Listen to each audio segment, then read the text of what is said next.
Welcome to SportsBanter. Today we are doing a joint collaboration between me, Luca, Calvin, and Ray. And we're predicting the NBA Finals even though the first two games have begun. Now some of these videos were recorded before Game 2 of the NBA Finals, but that doesn't mean that any of that will affect our predictions. I'll go first. As for me, I think that this is an exciting finals matchup because the Suns and the Bucks, fairly new teams in the NBA Finals. The Bucks have not been to the NBA Finals since 1974, and the Suns have not been to the NBA Finals since 1993. It's been a while since both of these teams have reached the NBA Finals, so I think that it's very refreshing. And for either team, there's only one player who's been to the NBA Finals, and that was Jay Crowder last year with the Miami Heat. Now he's on the Phoenix Suns, so it'll provide the Suns with kind of a veteran presence in a big-time situation, the biggest situation of them all, the NBA Finals. Either way, I think that this series is going to be competitive. Unlike the first two games, which were pretty lopsided towards the Phoenix Suns, I think that this is going to go Suns in 6, and I'll tell you why. You have the main contributors for both teams, the main stars. I think that is obviously going to be a factor for every single game that you play. For the Suns, it's Chris Paul and Devin Booker. Each of them have been shooting 20 shots a game consistently for the past couple of games.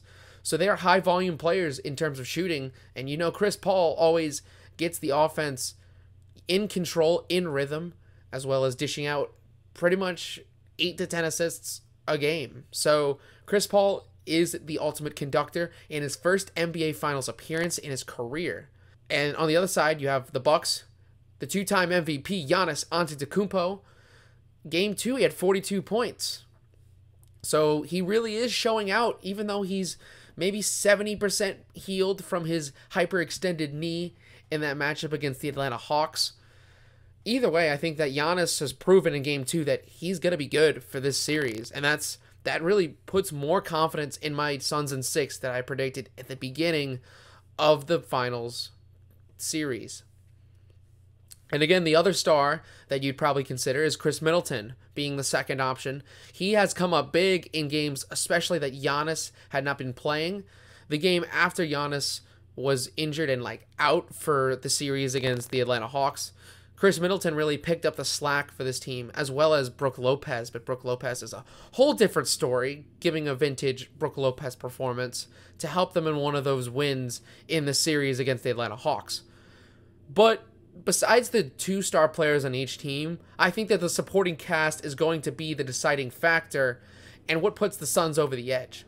Because off the bench, you have two Camerons, Cameron Payne and Cameron Johnson. Both of those players, very valuable for the Phoenix Suns. I think it could be what puts them over the top. And looking at the bench for the Bucks, you really don't have much. You have Bobby Portis, who's an important player off that bench.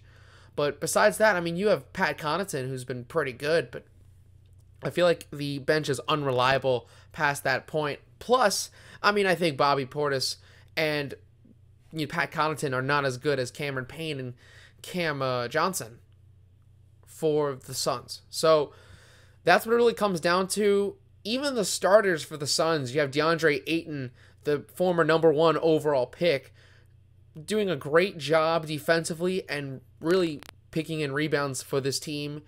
You've got Mikal Bridges starting for the Suns, also doing a great job of putting up points. But if you look at the Bucks, you have the All-NBA first team, All-NBA defensive first team in Drew Holiday. He's not really putting up the offensive numbers that you'd like, not shooting too well from the field, but he is still putting out that All-NBA first team defensive effort, and he does a good job, as good of a job as he can, to lock up either Chris Paul or Devin Booker, Cameron Payne, Cam Johnson. It's a lot for one man to handle. But yeah, I'm going Suns in 6. I just think the overall team is better. Even the coaching, I like Monty Williams better than the big criticism with Budenholzer is that he really doesn't make in-game adjustments. And you could say that it's kind of not helped him in the first two games, but the fact of the matter is in the first two games, I think the Suns just straight up played better. They straight up wanted it more than the Milwaukee Bucks. And so going into game 3, which is when this video should be coming out, going into game 3 in Milwaukee, I would really expect the Bucks to come back with a sort of a fire and a sort of a response to the Phoenix Suns, or else it might be Suns in 4. Let's just be real. It could be Suns in 4, given how the Milwaukee Bucks have played this series. Now, let's hand it over to Luca. Hey, this is Luca, looking homeless and rough. Breaking news. The Suns are going to win the finals. Chris Paul's getting his first ring, I hope. Not too confident in this because this is getting recorded after the first game, and injuries already sort of taking a toll on the Suns. They got the win, though. But, yeah, sticking with my original opinion so I don't let the game 1 get in the way. Suns are going to win game 7. I think this will go the full way. I wouldn't be surprised if it was game 6, though. But, yeah, I'll say game 7 just to make it interesting. I don't know what the other guys are saying. This is a little bit of a different video. But, yeah, Milwaukee's a very talented team. They could win it. Like, I'm not going to be like, oh, yeah, the Suns got it completely. You never know. Yeah. Welcome back to SportsBanter. My name is Ray, and today I'll be rambling on about the NBA Finals. Bucks versus Suns, Chris Paul versus Jrue Holiday. Man, this was the matchup I wanted from the start. Two New Orleans legends. Chris Paul and Jrue Holiday going head-to-head, even though Jrue Holiday's kind of, I don't want to talk about it. But game 1 just finished up, and the Suns look deadly. Chris Paul came ready to play. Devin Booker, not the best shooting game. Jay Crowder, not the best shooting game. But man, DeAndre Ayton, he's really putting the number 1 pick to value. Like, being picked ahead of Trey and Luca, it's wasn't a good look for him at the start of his career, but I can say this now, he was the best fit for the Phoenix Suns team. They just needed some inside presence, a lob threat for Devin Booker and Chris Paul to throw to. Now on the other side, the Bucks, I'm not too worried about them because Giannis was like 70%. At first he was listed as doubtful, then questionable, then a game time decision, and then he played.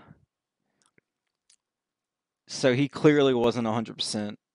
And the next game is Thursday. And then after that, it's Sunday. So they have 2 days until the next game and then 3 days. I think for game 3, he should be 100%, if not close to it, like 90, 95%.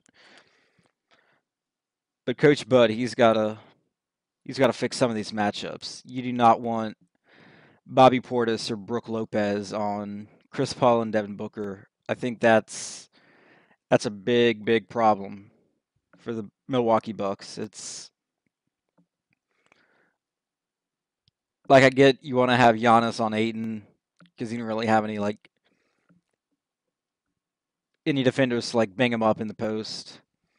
But still, you have Jrue Holiday. Chris Middleton's not a bad defender by any means. It's just you do not want your big guys like Bobby Portis and Brook Lopez to guard their 2 perimeter pick and roll guys. It's not a good idea for the Bucks to continue trying to force that. Devin Booker didn't have the best shooting game, 8 for 21, which isn't great. DeAndre Ayton was 8 for 10 with 22 points and almost 20 rebounds, but Chris Paul stole the last rebound with 5 seconds left, so he nearly had a 2020 game shooting 80% in his NBA Finals debut, and that's pretty wild. Jay Crowder only had 1 point, 0 for 8. At one point, it was 20 free throws to 6. The Bucks just need to be more aggressive. I know a lot of Bucks fans are going to say it's the refs. They want Chris Paul to win a championship before he retires. Just from watching the game, the Bucks need to be more aggressive. Giannis, in particular, needs to be more aggressive. I don't know why your superstar is shooting 11 shots the entire game. I mean, granted, he did have 12 free throws. Another thing, we saw Jeff Teague minutes in the NBA Finals. 9 minutes and 32 seconds. This is like Solomon Hill all over again, where this guy just should not be getting any finals minutes. Hey, another New Orleans legend, Solomon Hill. Brook Lopez did his thing outside of defending. He was pretty bad. Oh yeah, Chris Middleton. He is either Kwame Brown or prime Michael Jordan, and there's no in between. He's either really, really good or just really, really bad. It makes no sense whatsoever. Like, he will go on a run where he just hits like 5 straight threes and then brick the next 10. I don't understand Chris Middleton at all. So yeah, Dante DiVincenzo out for the rest of the series. That's a